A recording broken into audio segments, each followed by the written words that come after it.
بسم اللہ الرحمن الرحیم الحمدللہ رب العالمین والصلاة والسلام علی سید الانبیاء والمرسلین اما بعد فاعوذ باللہ من الشیطان الرجیم بسم اللہ الرحمن الرحیم۔ عزیز ناظرین کرام، آج ہم پڑھیں گے علم الصرف کا سبق نمبر 17۔ سبق نمبر 16 کے اندر ہم نے یہ بات کی تھی کہ ہم کل انشاءاللہ العزیز صیغہ کے بارے میں بات شروع کریں گے۔ آج ہم اللہ کے فضل و کرم سے صیغہ کی اصل پہلے پڑھیں گے، لغوی تعریف پڑھیں گے، اصطلاحی تعریف پڑھیں گے، پھر اس کے بعد مزید ڈیٹیل پڑھیں گے۔ صیغہ کی اصل کیا ہے؟ صیغہ اصل میں صبغۃ تھا۔ اب یہاں پر قانون کون سا لگا؟ یہ مثال کا قاعدہ نمبر لگتا ہے، وہ جب ہم قوانین پڑھیں گے تب آپ کو پتہ چل جائے گا کون سا قانون لگا ہے۔ صیغہ اصل میں صبغۃ تھا۔ واو ساکن ما قبل مکسور ہے تو واو کو یا سے تبدیل کر دیا تو یہ صیغہ بن گیا۔ وہ قانون یہی ہے، واو ساکن ہو ما قبل مکسور ہو تو واو کو یا سے تبدیل کرنا واجب ہے، تو اس لیے اس واو کو یا سے تبدیل کر دیا تو یہ صیغہ بن گیا۔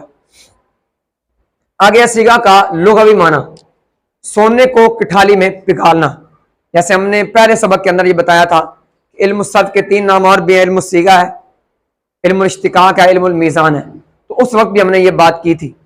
آگے صیغہ کی اصطلاحی تعریف، صیغہ کسے کہتے ہیں؟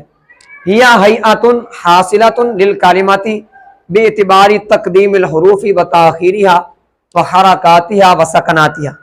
ترجمہ کیا ہے؟ صیغہ ایسی صورت ہے جو کلمہ کو حاصل ہوتی ہے۔ صیغہ ایسی صورت ہے جو کلمہ کو حاصل ہوتی ہے، حروف اور حرکات و سکنات کو مقدم اور مؤخر کرنے کے اعتبار سے۔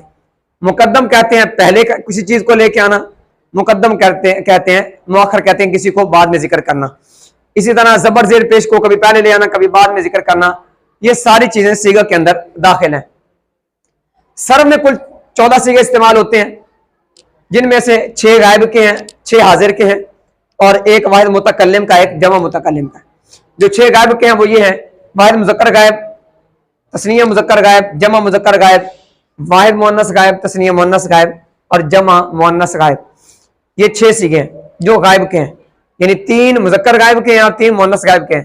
آگے جو 6 حاضر کے ہیں وہ یہ ہیں: واحد مذکر حاضر، تثنیہ مذکر حاضر، جمع مذکر حاضر، واحد مؤنث حاضر، تثنیہ مؤنث حاضر، جمع مؤنث حاضر۔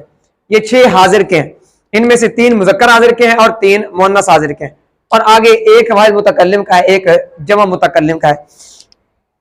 ہم نے یہ مذکر اور مؤنث کا، تو مذکر کسے کہتے ہیں، مؤنث کسے کہتے ہیں؟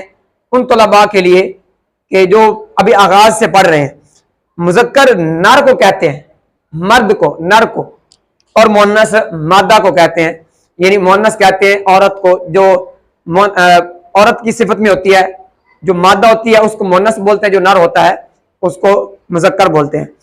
آگے جمع متکلم کے لیے ایک نوٹ ہے کہ جمع متکلم کو متکلم مال غیر بھی کہتے ہیں۔ متکلم کلام کرنے والے کو کہتے ہیں، مخاطب جس سے خطاب کیا جائے، جس سے بات کی جائے، اور غائب جو حاضر نہ ہو، جو موجود نہ ہو۔ اب متکلم کو، جمع متکلم کو متکلم مال غیر کیوں کہتے ہیں؟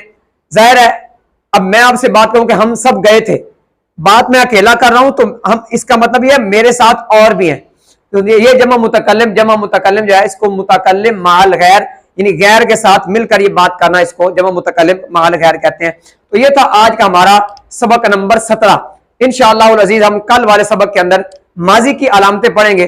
دعا ہے اللہ رب العزت آپ تمام حضرات کو کامیابیاں عطا فرمائے، ہمیں مزید استقامت عطا فرمائے۔